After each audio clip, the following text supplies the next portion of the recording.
ನಮಸ್ತೆ friends, welcome to my cooking channel. ಇವತ್ತಿನ ವಿಡಿಯೋದಲ್ಲಿ ನಾನು ಮೂಲಂಗಿ ಸಾರನ್ನು ಹೇಗೆ ಈಸಿಯಾಗಿ ಮಾಡ್ಕೊಳ್ಳೋದು ಅಂತ ತೋರಿಸ್ಕೊಡ್ತಾ ಇದ್ದೀನಿ. ಈಸಿಯಾಗಿ ಮಾಡಿದ್ರೂ ಬಹಳ ಟೇಸ್ಟಿಯಾಗಿ ಕೂಡ ಇರುತ್ತೆ. ಸಾಂಬಾರು ಮಾಡಲಿಕ್ಕೆ ಬೇಕಾಗಿರುವಂತಹ ಸಾಮಗ್ರಿಗಳೆಲ್ಲ ತಯಾರಾಗಿದ್ದರೆ ಕೇವಲ 10 ನಿಮಿಷದಲ್ಲಿ ನಾವು ಮೂಲಂಗಿ ಸಾರನ್ನು ಮಾಡಿಬಿಡ್ಬೋದು.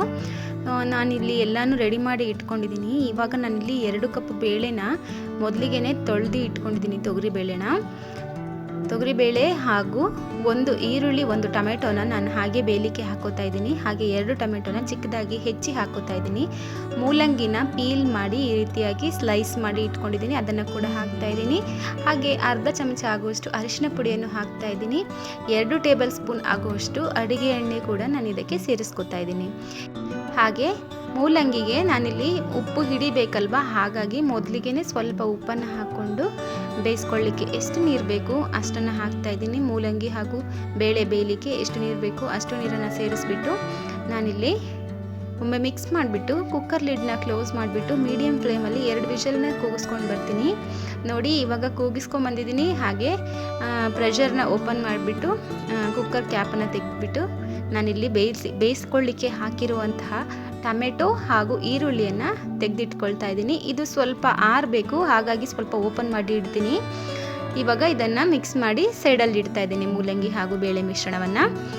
ಇದಾದ ನಂತರ ನಾನಿಲ್ಲಿ ಒಂದು ಮಿಕ್ಸಿ ಜಾರ್ಗೆ ಹುರಿಗಡಲೆ ಹಾಕೋತಾ ಇದ್ದೀನಿ. 2 ಟೇಬಲ್ ಸ್ಪೂನ್ ಆಗುವಷ್ಟು, 1.5 ಟೇಬಲ್ ಸ್ಪೂನ್ ಆಗುವಷ್ಟು ಅಚ್ಚ ಖಾರದ ಪುಡಿ, 1 ಟೇಬಲ್ ಸ್ಪೂನ್ ಆಗುವಷ್ಟು ಸಾಂಬಾರ್ ಪೌಡರ್, ಹಾಗೆ ಸ್ವಲ್ಪ ಹುಣಸೆ ಹಣ್ಣನ್ನು ನಾನಿಲ್ಲಿ ಮೊದಲಿಗೆ ನೆನೆಸಿ ಇಟ್ಕೊಂಡಿದ್ದೀನಿ, ಅದನ್ನು ಕೂಡ ಸೇರಿಸ್ತಾ ಇದ್ದೀನಿ.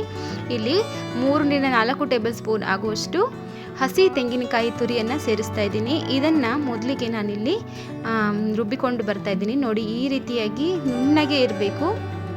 ಈಗ ಇದನ್ನು ನಾನು ಒಂದು ಬಟ್ಲಿಗೆ ತೆಗೆದಿಟ್ಕೋತಾ ಇದ್ದೀನಿ. ಹಾಗೆ ನಾನಿಲ್ಲಿ ಆರಲಿಕ್ಕೆ ತೆಗೆದಿಟ್ಕೊಂಡಿರುವಂತಹ ಈರುಳ್ಳಿ ಹಾಗೂ ಟೊಮೆಟೊನ, ಬೇಯಿಸಿರುವಂಥ ಟೊಮೆಟೊನ ತೆಗೆದು ಮಿಕ್ಸಿಗೆ ಹಾಕ್ಕೊಂಡು ಇದನ್ನು ಕೂಡ ನಾನಿಲ್ಲಿ ರುಬ್ಕೊಂಡು ಬಂದಿದ್ದೀನಿ. ನೋಡ್ತಾ ಇದ್ದೀರಲ್ವ, ನಾನು ಅದೇ ಜಾರಲ್ಲಿ ರುಬ್ಕೊಂಡು ಬಂದಿದ್ದೀನಿ. ಇದೆರಡನ್ನು ನಾವು ಸಾಂಬಾರಿಗೆ ಹಾಕೋಬೇಕಾಗತ್ತೆ. ಹಾಗಾಗಿ ಇದಾದ ನಂತರ ನಾನಿಲ್ಲಿ ಒಂದು ಪಾತ್ರೆಯನ್ನು ಇಟ್ಕೋತಾ ಇದ್ದೀನಿ ಸಾಂಬಾರು ಮಾಡಲಿಕ್ಕೆ. ಇದಕ್ಕೆ ಒಂದು 4-5 ಟೇಬಲ್ ಸ್ಪೂನ್ ಆಗುವಷ್ಟು ಅಡುಗೆ ಎಣ್ಣೆನ ಹಾಕೋತಾ ಇದ್ದೀನಿ. ಅಡುಗೆ ಎಣ್ಣೆ ಕಾದ ನಂತರ ಒಂದು ಅರ್ಧ ಟೇಬಲ್ ಸ್ಪೂನ್ ಆಗುವಷ್ಟು ಸಾಸಿವೆನ ಹಾಕೋತಾ ಇದ್ದೀನಿ. ಸಾಸಿವೆ ಸಿಡಿದ ನಂತರ ಒಂದು 10-15 ಎಸಳು ಕರಿಬೇವಿನ ಎಲೆಗಳನ್ನು ಹಾಕೋತಾ ಇದ್ದೀನಿ. ಹಾಗೆ 1 ಈರುಳ್ಳಿಯನ್ನು ಕೂಡ ಸೇರಿಸ್ಕೋತಾ ಇದ್ದೀನಿ. ಸ್ವಲ್ಪ ದಪ್ಪನಾಗಿ ಕಟ್ ಮಾಡಿಬಿಟ್ಟು ಸೇರಿಸ್ಕೋತಾ ಇದ್ದೀನಿ. ಇದನ್ನು ಈರುಳ್ಳಿ ಹೊಂಬಣ್ಣ ಬರೋವರೆಗೂ ನಾವು ಇದನ್ನು ಹುರ್ಕೋಬೇಕಾಗತ್ತೆ. ನೋಡಿ, ನಾನಿಲ್ಲಿ ಹುರ್ಕೊಂಡು ಆಗಿದೆ. ಈಗ ರುಬ್ಕೊಂಡು ಬಂದಿರುವಂತಹ ಮಸಾಲೆಗಳನ್ನು ಸೇರಿಸ್ತಾ ಇದ್ದೀನಿ. ಮೊದಲಿಗೆ ರುಬ್ಕೊಂಡು ಬಂದಿರುವಂಥ ಮಸಾಲೆ ಹಾಗೂ ಈರುಳ್ಳಿ ಹಾಗೂ ಟೊಮೆಟೊ ಎರಡೂ ಬೇಯಿಸಿರ್ತೀವಲ್ಲ, ಅದರದ್ದು ಮಸಾಲೆನೂ ಕೂಡ ಹಾಕ್ಬಿಟ್ಟು ಒಮ್ಮೆ ಮಿಕ್ಸ್ ಮಾಡಿ ಬೇಯಿಸ್ಕೋಬೇಕಾಗತ್ತೆ. ಇದು ಸ್ವಲ್ಪ ಕುದಿ ಬರಬೇಕು, ಸೈಡಲ್ಲೆಲ್ಲ ಎಣ್ಣೆ ಬಿಟ್ಕೊಳ್ಳುತ್ತೆ ನೋಡಿ, ಅಲ್ಲಿವರೆಗೂ ಕುದಿ ಬರಬೇಕು. ಹಾಗೆ ಮಸಾಲೆ ರುಬ್ಬಿದ ನೀರನ್ನು ಕೂಡ ನಾನಿಲ್ಲಿ ಹಾಕೋತಾ ಇದ್ದೀನಿ. ಇವಾಗ ಕುದಿ ಬರಲಿಕ್ಕೆ ಬಿಡೋಣ.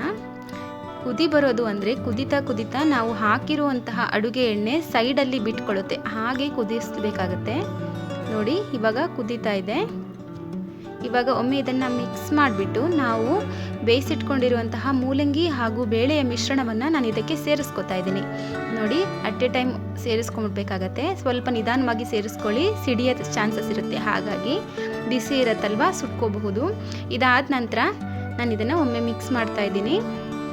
ಹಾಗೆ ನಮಗೆ ಸಾಂಬಾರು ಯಾವ ಕನ್ಸಿಸ್ಟೆನ್ಸಿಗೆ ಬೇಕು ಆ ಕನ್ಸಿಸ್ಟೆನ್ಸಿಗೆ ಹೊಂದಿಸ್ಕೋಬೇಕಾಗತ್ತೆ.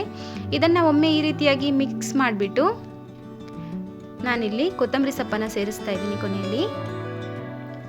ಹಾಗೆ ಅದನ್ನು ಕೂಡ ಮಿಕ್ಸ್ ಮಾಡಿಕೊಂಡು ರುಚಿಗೆ ತಕ್ಕಷ್ಟು ಉಪ್ಪನ್ನು ಸೇರಿಸ್ತೀನಿ. ಮೂಲಂಗಿ ಬೇಯಲಿಕ್ಕೆ ಮೊದಲಿಗೆ ಸ್ವಲ್ಪ ಉಪ್ಪು ಹಾಕಿದ್ವಿ, ಹಾಗಾಗಿ ನೋಡಿಕೊಂಡು ಉಪ್ಪನ್ನು ಸೇರಿಸ್ಕೊಳ್ಳಿ. ರುಚಿಗೆ ತಕ್ಕಷ್ಟು ಉಪ್ಪನ್ನು ಸೇರಿಸಿ ನಾನಿಲ್ಲಿ ಸ್ವಲ್ಪ ಬೆಲ್ಲನ ಸೇರಿಸ್ಕೋತೀನಿ. ನಾನು ಮಾಡಿರುವಂತಹ ಎಲ್ಲ ಸಾಂಬಾರ್ಗೂ ಕೂಡ ನಾನು ಬೆಲ್ಲ ಹಾಕ್ತೀನಿ. ನಿಮಗೆ ಬೆಲ್ಲ ಬೇಡ ಅಂತಂದರೆ ನೀವು ಸ್ಕಿಪ್ ಮಾಡ್ಕೋಬೋದು. ಬೆಲ್ಲ ಹಾಕೋದ್ರಿಂದ ಟೇಸ್ಟ್ ಎನ್ಹ್ಯಾನ್ಸ್ ಆಗುತ್ತೆ. ಹಾಗೆ ಮೂಲಂಗಿ ಸಾರು ಯಾವಾಗಲೂ ಸ್ವಲ್ಪ ಗಟ್ಟಿ ಇದ್ರೇ ಚೆನ್ನಾಗಿರುತ್ತೆ. ಸಾಂಬಾರು ತೆಳುವಾದರೆ ಅಷ್ಟು ರುಚಿ ಅನಿಸೋದಿಲ್ಲ, ಸ್ವಲ್ಪ ಗಟ್ಟಿನೇ ಮಾಡ್ಕೊಳ್ಳಿ. ನೋಡಿ, ಇಲ್ಲಿ ಸಾಂಬಾರು ಕುದಿಲಿಕ್ಕೆ ಸ್ಟಾರ್ಟ್ ಆಗಿದೆ. ಈಗ ಈ ಟೈಮ್ನಲ್ಲಿ ನಾನು ಸ್ಟವನ್ನು ಆಫ್ ಮಾಡಿಕೊಂಡು ಲಿಡ್ನ ಕ್ಲೋಸ್ ಮಾಡ್ಕೊತೀನಿ. ಹಾಗೆ ಸರ್ವ್ ಮಾಡ್ಕೊತಾ ಇದ್ದೀನಿ. ನೀವು ಇದೇ ರೀತಿಯಾಗಿ ಒಮ್ಮೆ ಟ್ರೈ ಮಾಡಿ ನೋಡಿ, ಹೇಗಿತ್ತು ಅಂತ ನನಗೆ ಕಾಮೆಂಟ್ ಸೆಕ್ಷನಲ್ಲಿ ತಿಳಿಸಿ. ಈ ವಿಡಿಯೋ ನಿಮಗೆ ಇಷ್ಟ ಆಗಿದ್ದರೆ ಲೈಕ್ ಮಾಡಿ, ಶೇರ್ ಮಾಡಿ, ಕಾಮೆಂಟ್ ಮಾಡಿ. ಹಾಗೆ ನನ್ನ ಚಾನಲ್ನ ಸಬ್ಸ್ಕ್ರೈಬ್ ಆಗೋದನ್ನು ಮರಿಬೇಡಿ. ಮುಂದಿನ ವಿಡಿಯೋದಲ್ಲಿ ಸಿಗೋಣ. Thank you.